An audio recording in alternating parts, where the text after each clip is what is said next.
Hello, you incredible little marketing bees. You're tuned to episode 66 of the Marketing Buzzword Podcast. This is the Marketing Buzzword Podcast, the podcast where we dissect the world's most common marketing buzzwords. Hold on tight. We are about to fly around the beehive to see the latest buzzwords that stuck to the marketing bees.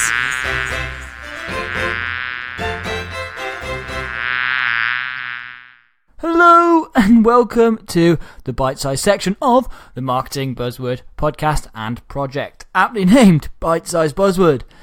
I'm Ben Roberts, and in these bite-sized snackable episodes, I'm going to help you dive deeper into what a specific marketing buzzword actually means, how you decide whether it is or isn't important to your business, and if it is, how you can actually incorporate that buzzword into your marketing strategy. And so, this week we're going to look at the marketing buzzword social selling. Something I covered all the way back in episode 2 with Nicky Kriel, which is a really cool episode. God, that feels like an awful long time ago. So if you are interested in what I talk about in this episode, please go back and check out my episode with Nicky Kriel all the way back in episode 2.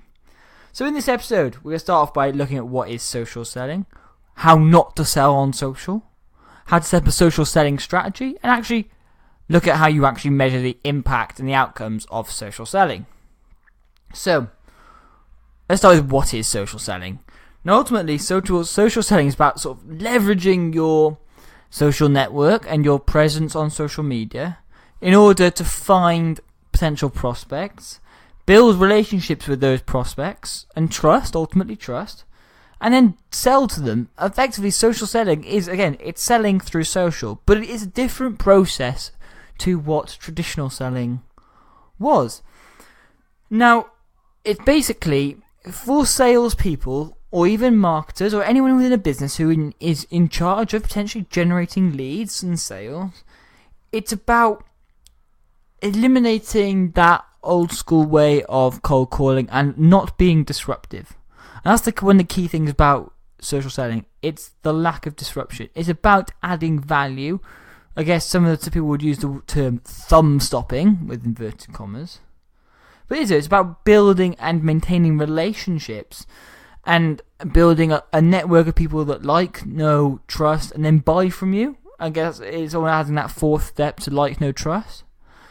And it is one of the key things of it is relationship building. It isn't necessarily a buzzword or a sales technique that will say, bam, do this, and then we're suddenly going to sell. It's not an instant sale. Yeah, it can be, but it's not necessarily that way. It's not market stall trader, alright, 3 for 2 apples and pears, try and buy this thing from me now. It's a bit more of a medium to long term strategy.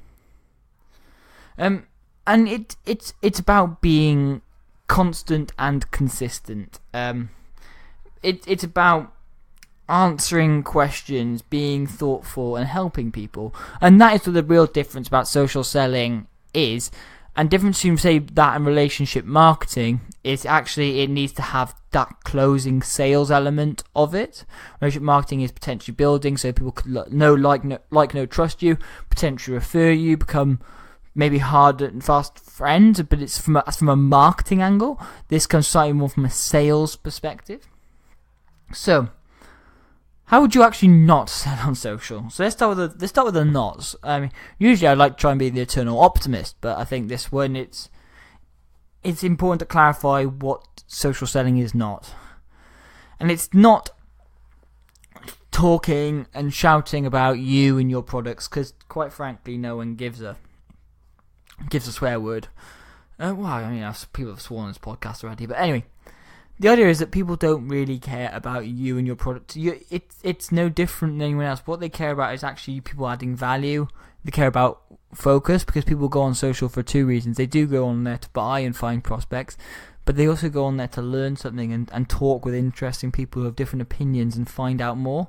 And that's where this social selling is targeted. And you shouldn't actually be selling on there. You shouldn't be. It drives me crazy. I see so many posts about this as well. Well, you just drop me a random cold, you must be interested in this. You've literally done nothing to warm me up as a prospect. I don't know who replies to them. Maybe people reply to them. But God almighty, it's please stop sending messages saying, connect, I really want to connect to you, I really want to widen my network, and then within 2 seconds you sent me an email saying, we got a really cool product that I think will be up your street. Please stop doing that.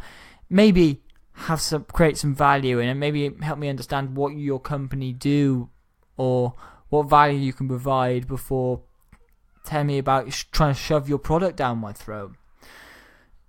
Also, how not to think about social words. Again, don't think it's about you. It's not about you. Social media, social selling is not about you. It never has been about you. It's about the social element of it. So it's really getting away from it, you being the centre of all attention. Yes, you want to draw people to you, but remembering you're on social media, you are not the be-all and end-all. There are millions and millions of other people who are on this platform trying to compete with your potential customers for your attention.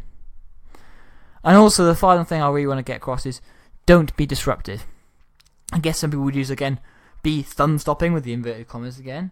But it is that. You don't want to be disruptive. You want to be having a real positive impact on people's lives. You want people to come looking for you, for your knowledge, expertise, and your company's expertise. You want to be the Wikipedia of your industry. You want to be that person that everyone knows, or that brand in your industry that everyone knows is helpful. You want to be at the forefront of people's minds, and that's not by trying to shove your brand down their throat. That worked back in the day. It did work, and it still works in certain industries. Social selling is not that, though. Now, okay, so we've established what not. Now look at how you'd set up a social selling strategy. Now, LinkedIn is a prime social network for this, and they come with 4 different pillars. So I'm going to explain I'm going to quickly go through these 4 pillars. I'm also going to add on to it some other things that are more relevant across other networks and not just LinkedIn. So the LinkedIn's 4 pillars are to create a professional brand. That's number 1. Number 2 is to focus on the right prospects. Number 3, engage with insights. And number 4 is build trusted relationships. Now, I'm going to go on to why those 4 pillars of theirs are very important later on when we talk about measurement. But ultimately, they measure people's LinkedIn impacts upon those. So, how professional is your brand? Do you have everything up to date? Can people find out about you? Are you talking about certain things in your industry? Are you focusing on the right prospects? How is your network built? Is it really highly specific? Is it valuable? Are people coming and looking at your product, your page daily? Engaging with insights. Are you seeing what content of yours is working well? What's not working well? How could you improve it?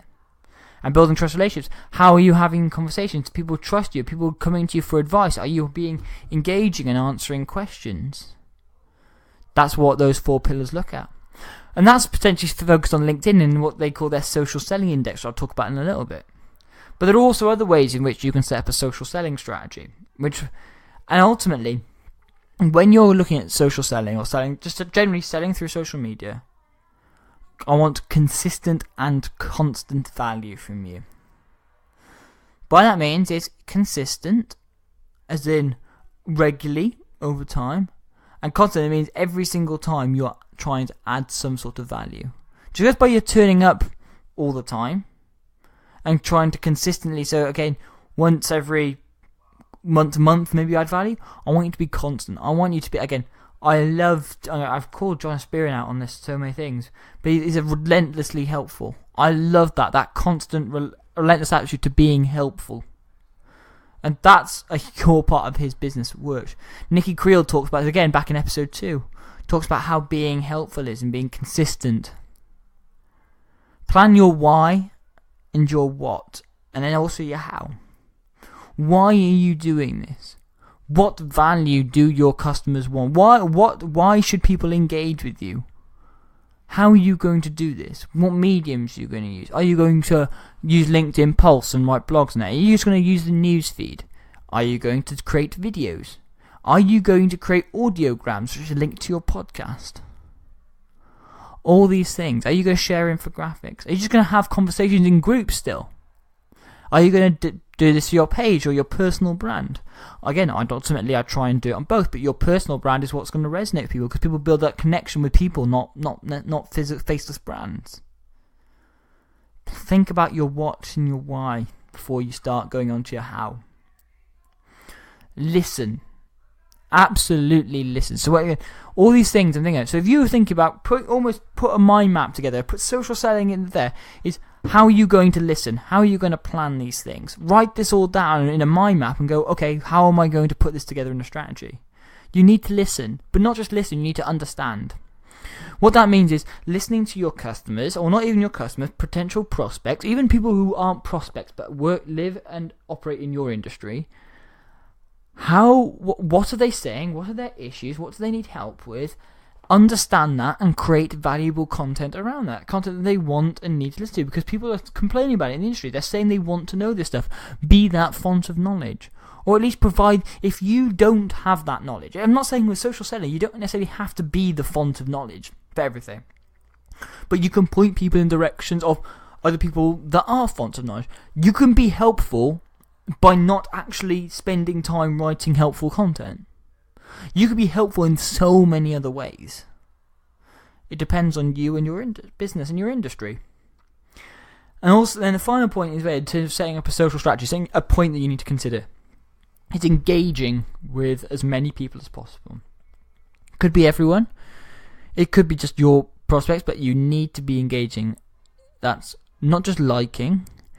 It's commenting, sharing, having conversations, and not just a close comment saying, "Oh, well done."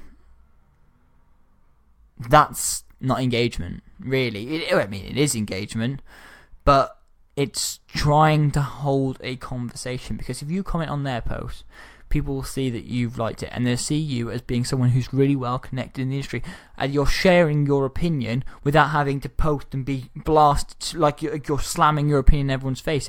You're applying your opinion on someone else's post, whether it's agree or disagree.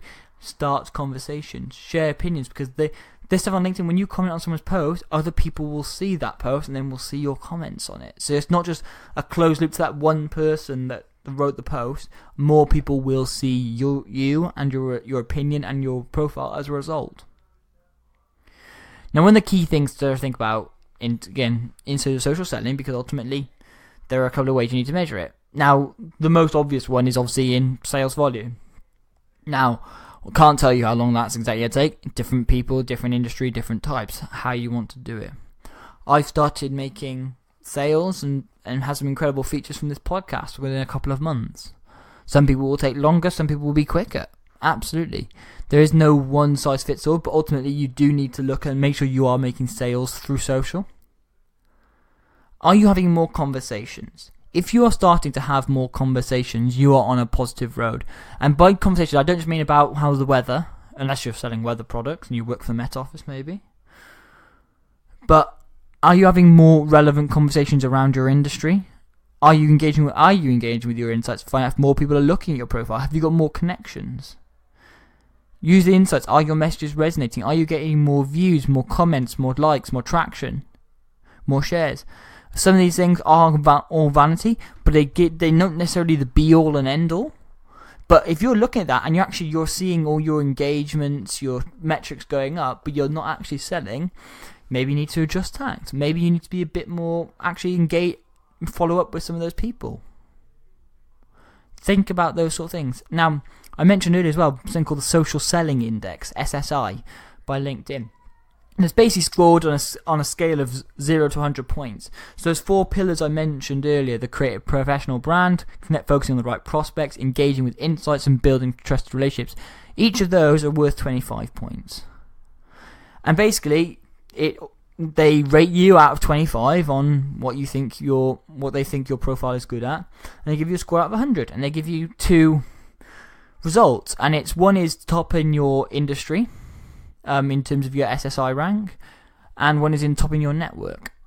And it's there. So for my one, I think it's 71, 73, maybe my SSI score, which isn't too bad. I've got 2 25s, which is the building trust relationships and the professional brand, but I'm slightly low on the connecting with the engaging with insights and focusing on the right prospects. Now, I've got quite a wide base of prospects. They're not all from the same industry, because I talk about marketing stuff. So I have marketing people, I have people from my work stuff, I have people from, I'm chairman of a hockey club, so I have a lot of people from different industries around there. I don't think that's necessarily a bad thing. But it's definitely a way of being able to look, if you're really low down there, I think they said the average for like marketing, I think it was 41 or 43.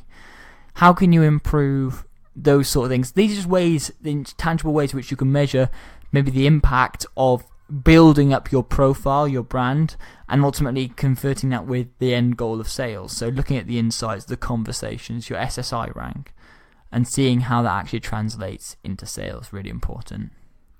So, thank you so much for listening to this week's Bitesize Buzzword episode about social selling.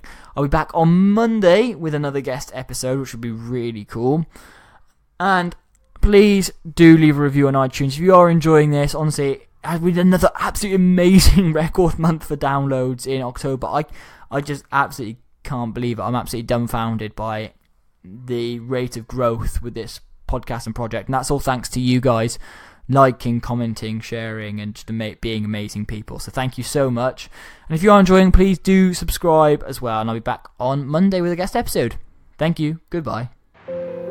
This podcast is part of the You Are the Media Network.